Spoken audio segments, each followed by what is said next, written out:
Halo teman-teman, selamat datang di Value Stock. Hari ini saya akan membahas analisa fundamental Sarana Meditama Metropolitan atau dengan kode saham SAME kuartal ketiga tahun 2020. Dan ini merupakan request dari salah satu teman kita yang komen waktu di salah satu video saya ya teman-teman. Oke teman-teman, ini disclaimernya. Yang pertama, ini merupakan sharing analisa fundamental, bukan ajakan beli, jual, atau hold suatu saham, dan keputusan investasi ada di tangan teman-teman selaku investor. Dan dari analisa fundamental ini bisa dijadikan referensi untuk analisa saham-saham yang teman-teman miliki. Oke, kita masuk ke bisnis modelnya. Yang pertama adalah dari kegiatan usaha. Usaha SAME ini bergerak di bidang usaha rumah sakit, dan sumber income-nya berarti dari jasa layanan kesehatan ya teman-teman. Untuk segmen usaha atau marketnya, karena dia adalah rumah sakit, berarti berdasarkan lokasi ya. Yang pertama, mereka memiliki 4 rumah sakit. Yang pertama adalah di Pulau Mas, Jakarta Timur. Yang kedua Alam Sutera, Tangerang. Yang ketiga Cikarang, Bekasi. Yang keempat Pekayon Jaya di Bekasi Selatan. Untuk yang kelima di Balikpapan itu masih dalam proses pembangunan. Dan untuk nama rumah sakitnya itu adalah Omni Hospital ya teman-teman. Untuk kasus hukum, saya tidak menemukan adanya kasus hukum yang terkait dengan Omni Hospital ini atau dengan kode saham SAME ini saat saya googling.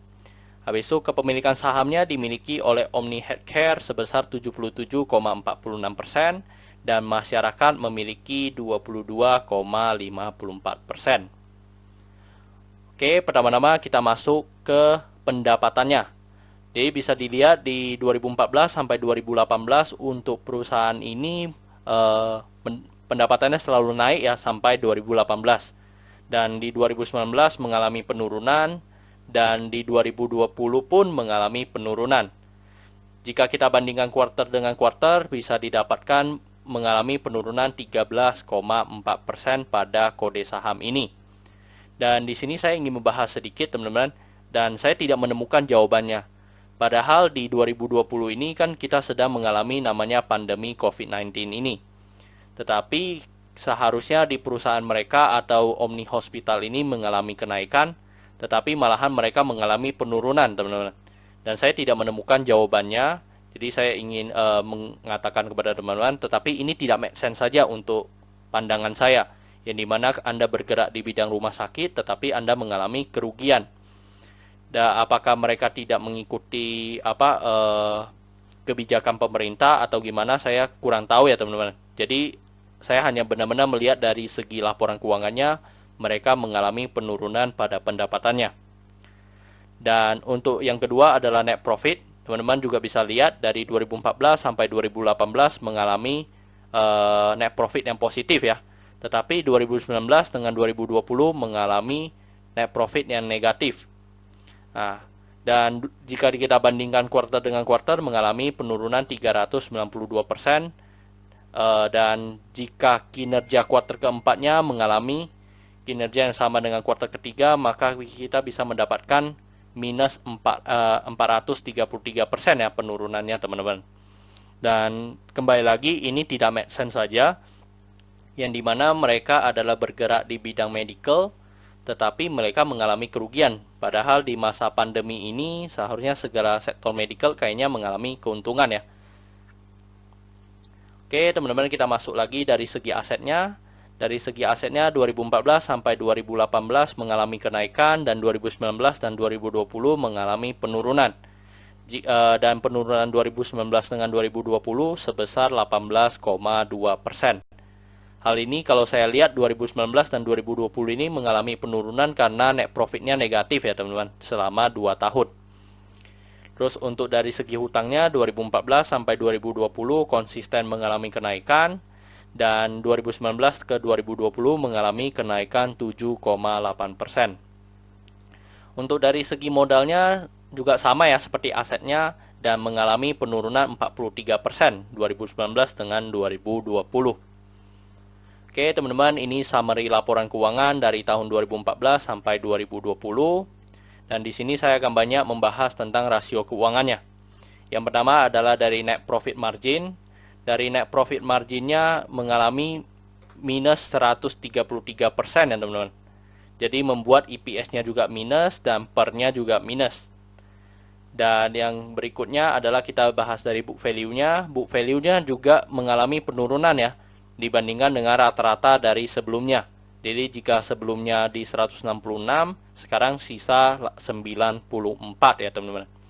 Dan jika kita bandingkan dengan harga sekarang, yaitu saya menggunakan harga 162, maka didapatkan PBV-nya 1,7 kali ya teman-teman, lebih mahal.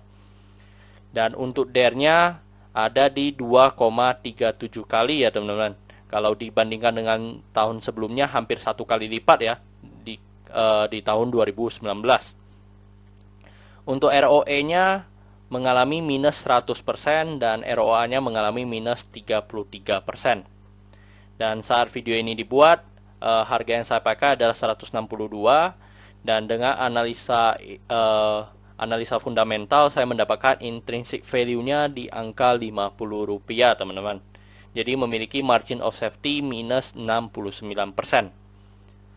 Oke teman-teman, ini kesimpulannya terkait produk dan jasanya.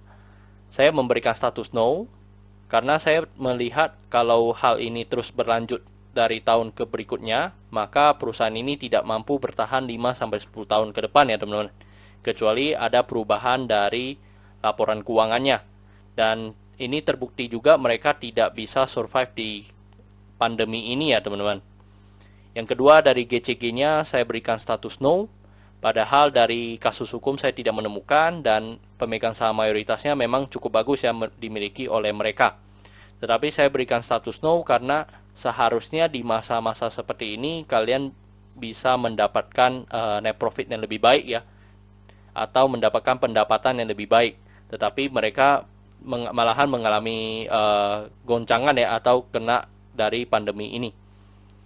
Dari segi revenue dan net profit saya berikan status no karena mengalami penurunan. Yang seharusnya di sektor mereka seharusnya mendapatkan keuntungan ya. Malahan mereka di sektor ini mereka menjadi korban dari dampak COVID-19 ini ya teman-teman.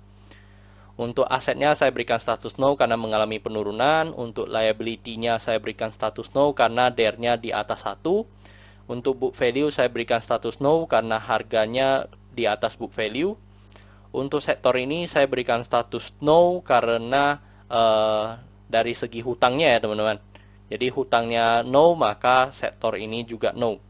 Dan dari segi sektor ini juga ada satu hal yang perlu diperhatikan teman-teman. Namanya rumah sakit berarti adalah pelayanannya ya teman-teman. Jadi jika mereka terjadi malpraktik atau kesalahan praktik, itu kan merusak reputasi mereka ya teman-teman. Jadi di sini sektor ini juga harus menjaga reputasi dari perusahaannya. Untuk ROE-nya saya berikan status no karena minus ya teman-teman. Untuk margin of safety saya berikan status no karena minus. Untuk dividen saya berikan status no karena selama 2 tahun terakhir ke belakang mereka sudah tidak membagikan dividennya. Jadi untuk statusnya adalah 0 dibanding 11 ya teman-teman. Dan pertanyaannya, apakah saya akan membeli perusahaan ini? Jawabannya saya tidak akan membeli perusahaan ini ya teman-teman. Oke, cukup sekian untuk video kali ini. Jangan lupa untuk like dan subscribe. Jangan lupa juga untuk follow saya di Instagram saya di royken13. Dan jika teman-teman ada kode saham yang ingin saya buatkan analisanya, silakan tinggalkan di kolom komentar ya teman-teman untuk kode sahamnya. Oke teman-teman, see you in the next video. Bye-bye.